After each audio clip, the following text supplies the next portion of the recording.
Bon, bah salut tout le monde. On fait un petit débrief de la victoire du Racing Club de Strasbourg qui s'impose face à Toulouse de buts à 1.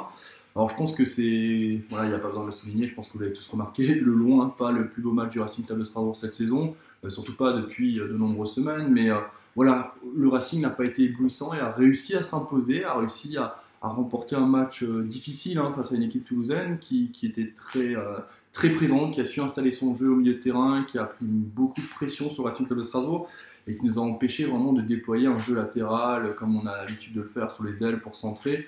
On a vu aussi un match où on a fait énormément de hors-jeu. Je veux dire, Jérémy Blayac, je crois, à la mi-temps, c'était 7 hors-jeu au total. Mais on a su trouver comment dire, vraiment ce qu'il fallait pour faire la différence dans ce match. Et puis on n'en parle même pas de ce corner de Dimitri Lénard pour Kader Mangane. Voilà, c'est vraiment fort. Le Racing, avant de se déplacer dans un derby qu'on sait toujours très chaud, très électrique, où seulement 600 supporters strasbourgeois pourront faire le déplacement. Ça ne sera pas facile, Metz qui s'impose 3 buts à 1 à Montpellier ce soir. Montpellier qui est une équipe difficile à manœuvrer, qui n'a pas perdu beaucoup de matchs. Ça prouve quand même qu'il va falloir ne pas prendre cette équipe lorraine à la légère. Maintenant, sur ce soir, on peut souligner plusieurs choses. Déjà, on peut féliciter Landry Bonnefoy, un troisième gardien du Racing Club de Strasbourg, qui a réalisé un très bon match, qui a fait les arrêts nécessaires, et qui, voilà, c'est le but qu'il encaisse, il peut rien faire, il est placé vraiment très bien. Voilà, derrière, il fait une parade à un quart d'heure de la fin qui permet au Racing de garder l'avantage de besoin.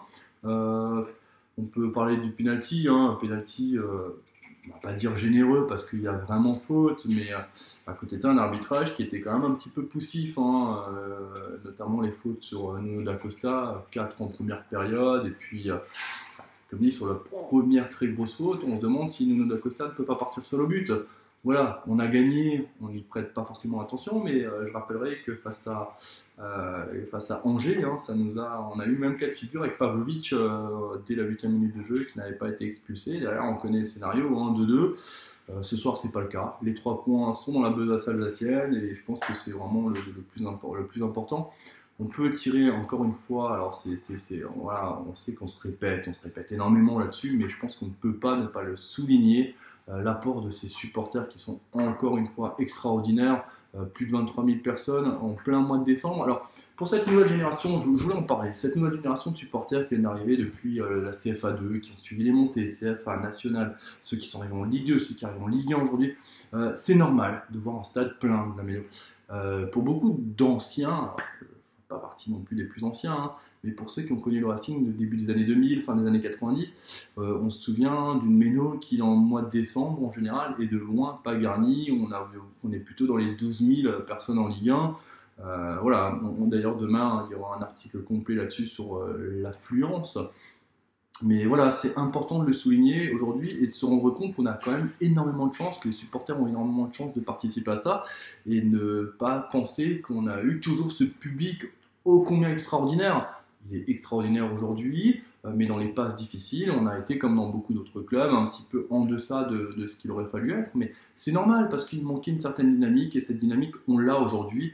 On a su redynamiser le club et c'est voilà, chose qui doit aller dans la pérennité maintenant. Il va falloir le pérenniser avec les dirigeants du Racing. On parle notamment d'un stade de la Méno qui sera rénové dans les années à venir. On a connu pour beaucoup aussi le projet Eurostadium qui au final n'a jamais vu le jour. Mais je pense qu'aujourd'hui les dirigeants ont conscience, surtout avec le maintien, on ne peut pas dire qu'ils s'approchent ou qu'ils s'éloignent, mais je veux dire on est quand même aujourd'hui plus proche d'avoir 42 points que d'en avoir 10. Alors, on est vraiment bien en place et le Racing fait ce qu'il faut faire. Par rapport aux 2 autres clubs promus également, genre, 3 qui est pas trop mal, Amiens qui n'est pas ridicule. Donc voilà, les promus cette année, peut-être que ce sera une grande première avec 3 promus qui seront maintenus. On peut également parler vite fait de ce 11. J'étais quand même assez étonné de ne pas voir Stéphane Marocaine titularisé ce soir au profit de Jérémy Blayac, bien qu'on, en tant qu'amoureux du Racing depuis de nombreuses années, on aime tous Jérémy Blayac, c'est pas la question, mais c'est vrai que les dernières titularisations, sur les 6 dernières titularisations de Stéphane Marocaine, à chaque fois il a marqué. Je m'attendais à le voir, maintenant peut-être que ça sera le cas du côté de Metz avec le retour logiquement de Martin Terrier. Donc voilà, je pense qu'on a fait un petit peu le tour sur cette rencontre. On a parlé justement des affluences. On a parlé de cette équipe strasbourgeoise. Donc voilà, aujourd'hui on reste chez nous avec 3 points. Et puis mercredi,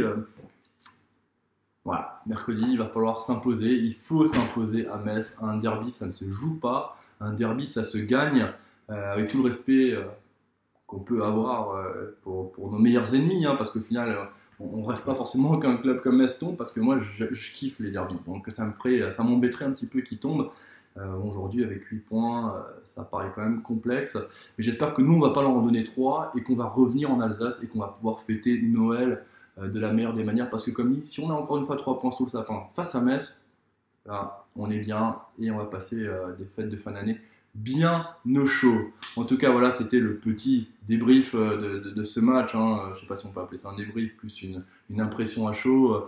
Donc voilà, je vous invite encore une fois à suivre sur RCS Live toute l'actualité du Racing Club de Strasbourg. Merci à toutes et tous pour votre fidélité. À souligner qu'on a passé la barre des 50 000 fans sur la page Facebook RCS Live. On vous remercie du fond du cœur pour votre fidélité, pour votre engagement, parce que aujourd'hui, ça reste aussi RCS Live, c'est votre page. Je le dis souvent, et c'est pas pour faire joli ni rien. Mais RCS Live, c'est surtout la page la plus dynamique aujourd'hui en Alsace, avec un taux d'engagement qui est juste phénoménal, avec plus d'1 million de commentaires dans la semaine. Enfin, voilà, vous êtes vraiment énorme. Et encore une fois, je ne le dis pas juste pour faire bien, pour que vous continuiez à liker. Non, non, cette page, c'est la vôtre. On essaie de la faire vivre de la meilleure des manières. C'est pas toujours parfait. Mais en tout cas, voilà, on le fait avec beaucoup, beaucoup de passion et on sait que vous êtes des passionnés. Donc voilà, on se donne rendez-vous mercredi soir pour le dernier match de l'année 2017. Et puis voilà. Très bonne soirée, très bon week-end à toutes et tous. Ciao, ciao.